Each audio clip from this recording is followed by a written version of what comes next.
Now, one of the most common things you're perhaps aware of when it comes to a news story is a product or service launch. Of course, when you've got something new to shout about or you've developed something, there's probably usually an audience that would be interested in hearing about it. So I wanted to talk to you a bit about how these stories make the news and what you can do. And of course, I've always got a real example for you.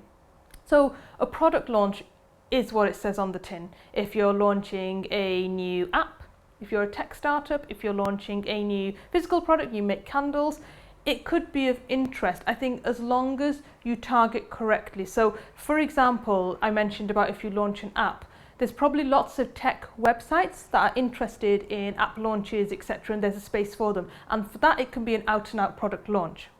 If you've got candles and you've made them at home, for example, you might not necessarily be able to go, I'm just launching this product, can you cover it to your local newspaper? Because they'll be like, can you tell us a bit more about it?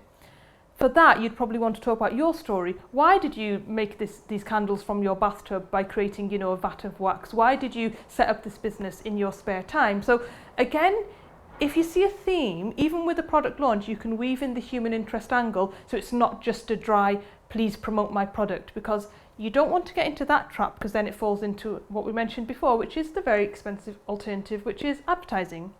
So the product launch is somewhere where basically you can talk about something in a different publication about what you've got.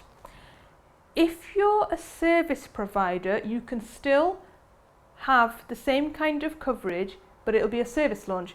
And it doesn't always have to be dare I say, it doesn't have to necessarily be a brand new, brand spanking service. Sometimes it can be a differentiation in your service. And I'm going to show you an example.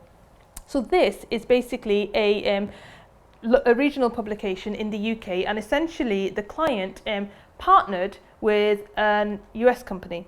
And they had an informal partnership for a while. They've cemented the partnership so they can work together. So while it's not a new service, the story was essentially that they're partnering with a US company, which adds credibility, it shows growth, it shows development, and they're also a great provider of jobs and employment for the local city, Nottingham, in the UK.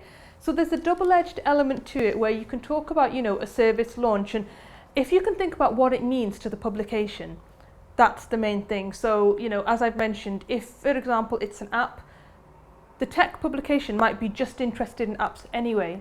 Whereas if it's for a local paper, they might go, okay, so what does it mean for the area? How can you make it local? How can we make it relevant? It's what I've touched on previously about the journalist. It needs to be relevant to them and their publication. So this one was relevant because of the impact on the local community and the fact that they've been in the community since 1791, which is pretty good going. Whereas, if it was just the same pitch that I gave to the publications which were B2B trade, so this was about a Signlink manufacturer, going to Signlink publications, they didn't need to know that it was a Nottingham-based company since 1791 and they're going to, boost jobs in the company. They want to know that there's this alliance and what does it mean and what clients do we work for, what kind of credentials do we have. So I hope that makes sense. Essentially, it is different journalists and different publications require different approaches, but the same story can have various different touch points and various different bites of the cherry.